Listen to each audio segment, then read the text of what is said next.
Welcome dear students. आज हम लोग क्लास 7th के लिए मैथ्स का एक्सरसाइज 11.1 करने वाले हैं। पहला क्वेश्चन जो है उसमें क्या है कि एक प्लॉट आपको दिया हुआ है जिसका लेंथ 500 मीटर है और विड्थ 300 मीटर है। बोलता है इसका एरिया निकालिए, और फिर उस जमीन की कीमत निकालिए। तो आपको पता है रेक्टेंगल का एरिया क्या होता है, एल इंटू बी। एल दिया हुआ है, बी भी दिया हुआ, उसको मल्टीप्लाई कर दिया। तो 5 को 3 से मल्टीप्लाई कर दिया 50, और जितने जीरो है 1 2 3 4 जीरो मैंने बैठा दिया। तो ये क्या हो गया, 1,50,000 मीटर स्क्वायर। अब बोलता है कि भाई इसका कॉस्ट निकालो, ये जमीन खरीद बिक्री होनी है तो उसका कॉस्ट निकालो। कॉस्ट क्या दिया हुआ है कि 1 मीटर स्क्वायर अगर ये जमीन खरीदोगे तो 10,000 रुपये लगने हैं, 10,000 आपको पे करना है। ठीक, तो हमने क्या किया, इस एरिया को कॉस्ट से मल्टीप्लाई कर दिया, जीरो गिन करके बिठा लिया। 15 बन गया, 15 तो पहले लिख दिया, जीरो गिन करके बिठा लिया। कितना है, 1 2 3 4, यहाँ 5 6 7 8, 1 2 3 4 5 6 7 8। ये तो बहुत ज्यादा रुपया है। तो इस तरीके से आपका पहला क्वेश्चन हो गया।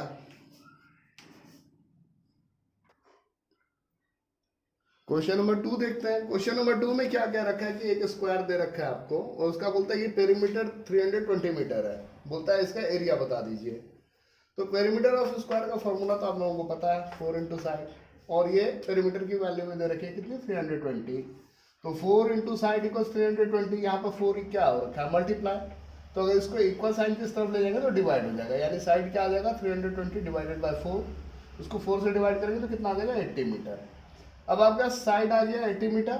अब बोलता है एरिया ऑफ स्क्वायर, ये आपको फाइंड आउट करना है। तो एरिया ऑफ स्क्वायर आपको पता है क्या होता है, साइड इंटू साइड।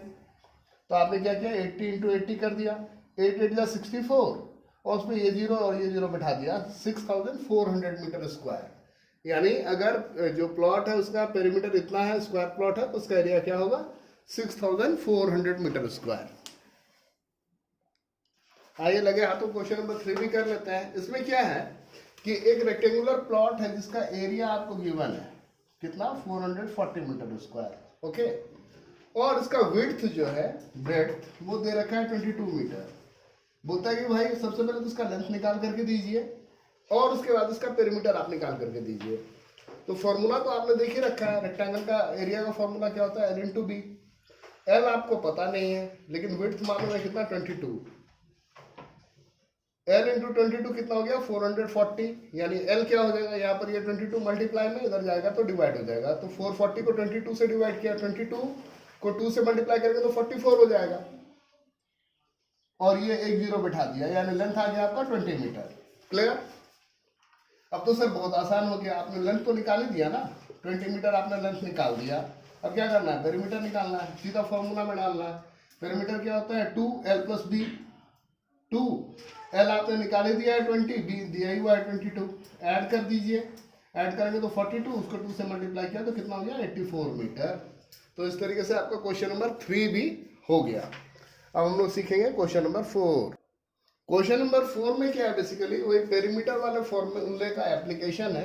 एक रेक्टेंगुलर प्लॉट दिया हुआ है जिसका पेरीमीटर आपको बोलता है कि भाई 100 सेंटीमीटर है।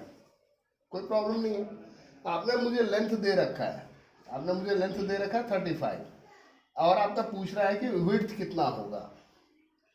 तो क्या करना है, फॉर्मूला लगा देना। पेरीमीटर ऑफ रेक्टेंगल क्या होता है, 2l प्लस बी। तो मैंने लिख दिया 2, एल की जगह पे 35, बी तो मालूम नहीं है तो बी को ऐसे लिख दिया, इक्वल्स 100। अब ये 2 यहाँ पर क्या है, पूरे के साथ मल्टीप्लाई हो रहा है, इस तरफ जाएगा तो डिवाइड होगा, यानी 35 plus b equals 100 divided by ये वाले 2 से। तो 100 को अगर 2 से डिवाइड करते हैं तो क्या आ जाता है, 50। अब क्या हुआ, 35 प्लस बी इक्वल्स 50। ये 35 को इस तरफ ले जाएंगे तो माइनस में आ जाएगा, यानी बी इक्वल्स क्या हो जाएगा, 50 माइनस 35, यानी बी क्या हो गया, 15 cm। अब अगर इसमें मान लीजिए पूछ देगा घुमा करके कि भाई इसका एरिया भी निकालिए, तो आपको तो फॉर्मूला पता है, आप लगा दीजिए, बन जाएगा क्वेश्चन। ये क्वेश्चन नंबर 5 जो है बहुत ही इंटरेस्टिंग क्वेश्चन है। इसमें क्या कहता है कि 2 पार्क दिए हुए हैं, एक है स्क्वायर पार्क और एक है रेक्टेंगुलर पार्क। और क्या कहता है, कह रहा है कि जो स्क्वायर पार्क का एरिया है उतना ही इस रेक्टेंगुलर पार्क का भी एरिया है। जी बड़ी अच्छी बात है। स्क्वायर पार्क के साथ क्या कह रहा है कि इसका साइड जो है वो 60 मीटर है। रेक्टेंगुलर पार्क का जो लेंथ है वो दिया हुआ है 90 मीटर। बोलता है कि रेक्टेंगुलर पार्क का विड्थ कितना होगा वो निकालो। तो गिवन क्या है, आपको क्या कंस्ट्रेंट दिया हुआ, क्या कह रहा है, कह रहा है कि एरिया ऑफ स्क्वायर पार्क जो है वो एरिया ऑफ रेक्टेंगुलर पार्क के इक्वल है। स्क्वायर का एरिया तो आपको पता है, आप बोलिएगा हाँ सर साइड इंटू साइड होता है, बिल्कुल। तो 60 इंटू 60। मैं पूछूंगा रेक्टेंगल का एरिया क्या होता है, आप बोलेगा सर L इंटू बी। तो L तो मालूम है 90, लेकिन B आपको मालूम नहीं है। तो ये 60 इंटू 60 इक्वल्स 90 इंटू बी। अब ये 90 जो है इस B के साथ क्या हो रखा है, मल्टीप्लाई, यानी अगर ये इस तरफ जाएगा तो क्या होगा, डिवाइड होगा। यानी B इक्वल्स क्या हो गया, 60 इंटू 60 डिवाइडेड बाय 90। 60 इंटू 60 अगर करेंगे तो 3600 होता है, उसको 90 से डिवाइड करेंगे तो 40 आता है। यानी क्या निकल कर क्या है कि जो रेक्टेंगुलर पार्क है उसका विड्थ कितना हो गया, उसका विड्थ हो गया आपका 40 मीटर। तो इस तरीके से क्वेश्चन नंबर 5 बन गया। तो अगर मुझसे कोई पूछेगा कि सर आपको एक्सरसाइज 11.1 में सबसे अच्छा क्वेश्चन कौन सा लगा, तो मैं बोलूंगा कि ये क्वेश्चन नंबर 6 जो है ये सबसे बेहतरीन क्वेश्चन है। आप बोलेगा सर इसमें ऐसा क्या है, तो इसमें क्या है कि एक वायर है, एक तार है, उस तार को मोड़ करके एक रेक्टेंगल बना लिया गया है। यानी ये रेक्टेंगल जो है इसका पेरीमीटर इस तार का लंबाई, इसकी लेंथ होगी। तो और जो रेक्टेंगल बना है उसका डायमेंशन दिया हुआ है कि उसका लेंथ 40 है, विड्थ 22 है। तो यहां पर क्या होगा कि ये जो वायर है इसकी लेंथ कितनी है, वो इस रेक्टेंगल के पेरीमीटर के बराबर है। तो length of the wire is perimeter of rectangle. Perimeter of rectangle का फॉर्मूला आपको मालूम है 2l प्लस बी। 2l मालूम है, b मालूम है, इसको ऐड कर दिया 62, उसको 2 से मल्टीप्लाई किया 124 cm। अब क्या हो गया कि इसी तार से फिर से स्क्वायर बना लिया गया, उसी तार को खोल करके फिर से स्क्वायर शेप में दे दिया गया। तो क्या हो रहा है, now when the same wire is bent into a square, जब उसी तार से ये स्क्वायर बनाते हैं तो क्या होगा, इस तार का जो लेंथ है वो इस स्क्वायर का पेरीमीटर हो जाएगा। तो length of the wire is perimeter of square. Length of the wire तो आप तो पहले ही निकाल रखे हैं, और स्क्वायर का पेरीमीटर का फॉर्मूला भी आपको आता है 4 इंटू साइड। यानी साइड क्या हो जाएगा कि इस लेंथ को 4 से डिवाइड कर दो, वही मैंने किया, 124 को 4 से डिवाइड किया तो कितना है 31। यानी इस स्क्वायर का साइड कितना आ गया, तो 31 cm। अब बोलता है कि इस रेक्टेंगल का एरिया और इस स्क्वायर का एरिया, इसको कंपेयर करो। सॉरी, स्क्वायर का एरिया आपको पता है, साइड इंटू साइड, 31 इंटू 31 961। और एरिया ऑफ रेक्टेंगल क्या होता है, L इंटू बी। L कितना है 40, B कितना है 22 को 4 से मल्टीप्लाई किया 88, उस पर 1 0।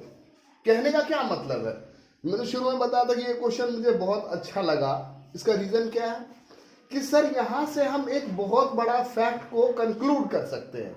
वो फैक्ट क्या है, वो फैक्ट ये है कि अगर एक स्क्वायर और एक रेक्टेंगल, इसका पेरीमीटर सेम होगा, अगर एक स्क्वायर और एक रेक्टेंगल का पेरीमीटर सेम होगा तो स्क्वायर का एरिया रेक्टेंगल के एरिया से ज्यादा होगा।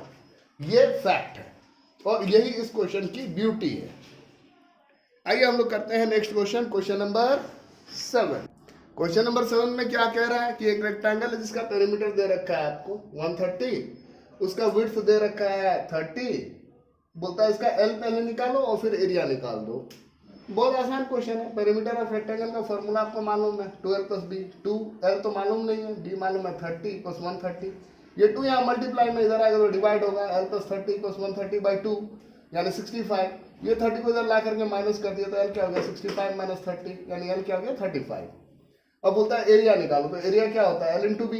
तो 35 L निकल करके कितना आया 35 आपका L निकल करके आया, b तो मालूम ही है 30, 35 इंटू 30, 5 3 जा 15, कैरी 1, 3 3 जा 9 1 10 और ये 0 बैठा दिया cm स्क्वायर। तो क्वेश्चन नंबर 7 भी तो सॉल्व हो गया। अब क्वेश्चन नंबर 8 भी थोड़ा सा इंटरेस्टिंग है, उसको भी कर ही लेते हैं। क्वेश्चन नंबर 8 में क्या है कि एक रूम है, रूम में एक गेट बना हुआ है और बोलता है कि भाई इसमें चूना कराने का खर्च क्या है। तो सिंपल बात है, दरवाजे में तो कोई चूना करवाता नहीं है। करना क्या है, रूम का एरिया मतलब वॉल का एरिया, उसमें से डोर का एरिया माइनस कर दीजिए। जो एरिया निकल करके आया उसी में चूना होगा, फिर चूने कराने का जो खर्चा है उसे मल्टीप्लाई कर देना है। तो area to be whitewash, जहां आपको चूना करवाना है, वो क्या होगा, area of wall minus area of door. Wall का डायमेंशन दिया हुआ है, लेंथ है 4.5 और विड्थ है 3.6, मल्टीप्लाई कर लीजिएगा तो 16.20, और डोर जो है उसका लेंथ है 2 और विड्थ है 1, तो 2, इसमें से इसको माइनस करेंगे तो 14.20, फिर कॉस्ट दिया हुआ है 20 रुपया पर मीटर स्क्वायर के दर से, उसको 20 से मल्टीप्लाई कर दिया, यानी कितना गया, 284 रुपीज। तो इस तरीके से आपका ये वाला भी क्वेश्चन सॉल्व हो गया। Thank you.